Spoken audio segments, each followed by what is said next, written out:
Lift up your hearts with a smile. Lift up your feet with a dance. Good Thursday to you. Would your children know what to do if a stranger tried to abduct them? It's something we don't want to think about, but we just have to as parents. Libby Weaver shows us a new program that gives kids the confidence to fight back. These two young girls were able to get away unharmed. All of a sudden, she was gone. Police also investigating an attempted abduction at an Aurora mall. I think it's really scary. Weaveridge police are on the lookout for a suspicious male approaching children. The guy told him he liked the bikini. This man takes the whole little girl's hand. He's walking. You know, that hometown safe feeling is kind of going away. Police say that they are still looking for this man. It's really scary as a parent. It is reality in the world in which we live. This is video of an abduction caught on a surveillance camera. 11-year-old Carly Bruscia was abducted by a stranger and brutally murdered. Every 40 seconds, a child becomes missing or is abducted in the United States. But there is something you can do to protect your children. Because if I were to grab Blake's arm, Blake has weapons that he can use against me. He has 2 feet and 2 legs, so he can kick me and he can run. He has 2 arms and 2 hands, so he can hit and he can scratch. And he has a mouth, so he can scream and he can bite, but no biting today, okay? With a lengthy background in martial arts and a father of 2, Jay Charnas started APE, which stands for Avoiding Predators Every Day. Are you okay? Do you need help? He teaches common sense that really isn't so common anymore. There's so much emphasis nowadays on internet safety, which is so important. But the difference between stranger safety and internet safety for me is that you still have to do something not so smart on the internet. You have to give them your information or choose to meet with them, whereas stranger safety is going to come without any warning. And can happen anytime, anywhere. You gotta yell, help, this is not my parent. Help, this is not my parent. You gotta scream.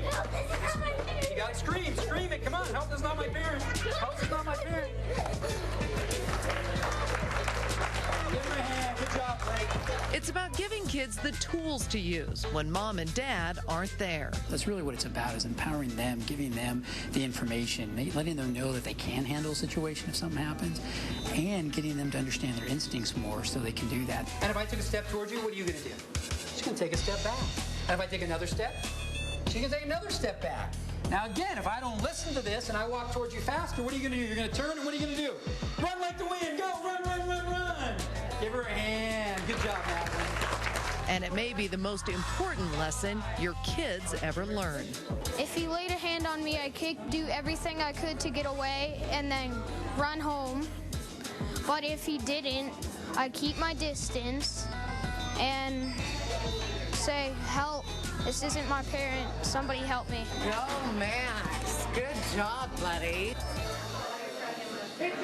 Terrific. Jay Charnas is here now with us to talk more about this system for teaching stranger danger and how parents can put together a session. Yeah, welcome, Jay. Great to have you on this morning. Thank you very much. Have you had any, after you've gone and taught these kids or women or whoever, have you had any success stories where someone's come back and said, yes, I've been in a situation or I had to use what you taught me?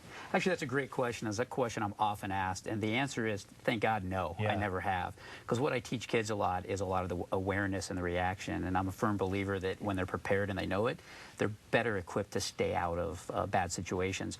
What I have gotten a lot of is parents who 5, 6, 7, 8-year-olds who have taken it who said, gosh, I just happened to, we were in a store and they were talking to a stranger and I said, well, what should you do if mom or dad weren't there? And they really retain it. And so it's a good, impactful class for kids at any age.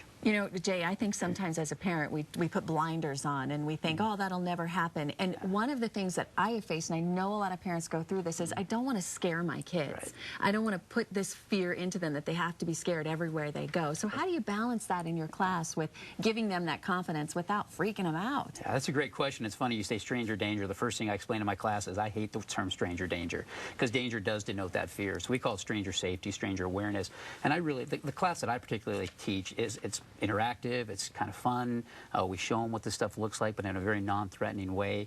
And we really make sure that the kids understand that, we want them to be kids. It's a matter of being careful and not scared. And the more prepared they are, the better they're able to do that.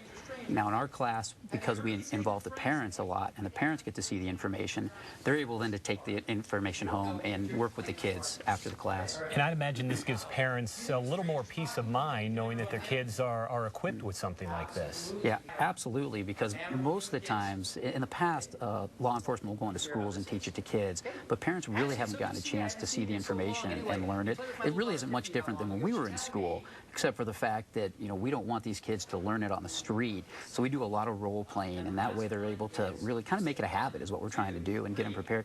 5, 6, 7, they're not going to not be away from mom and dad, but it's when they get a little bit older. I know that you taught some of these things, and we saw some of it in the video a moment ago, but give parents one more thing before we finish this interview to tell your kids or to emphasize or to teach them about staying safe. The best thing to start, the starting point is 2 quick rules. How to define a stranger. It's somebody, you teach your kids it's somebody they don't know, because we explain that sometimes strangers might pretend to know you or they might think they know you, and if they haven't been given permission to talk to somebody. It's got to be black and white. Kids don't know a gray area. So we give them very black and white rules. If you haven't been given permission to talk to somebody, if you don't know them, we don't talk to them. And we err to the side of caution. That's good. And to run away. Always Absolutely. Run away or scream. Run away as quick as you can. Terrific. Jay, thanks so much. You're very welcome. Appreciate it. Coming up next, Jay's going to be staying with us, and he's going to teach us even more about staying safe. This time, though, the ladies are the focus, and you're not going to want to miss what it's going to happen next.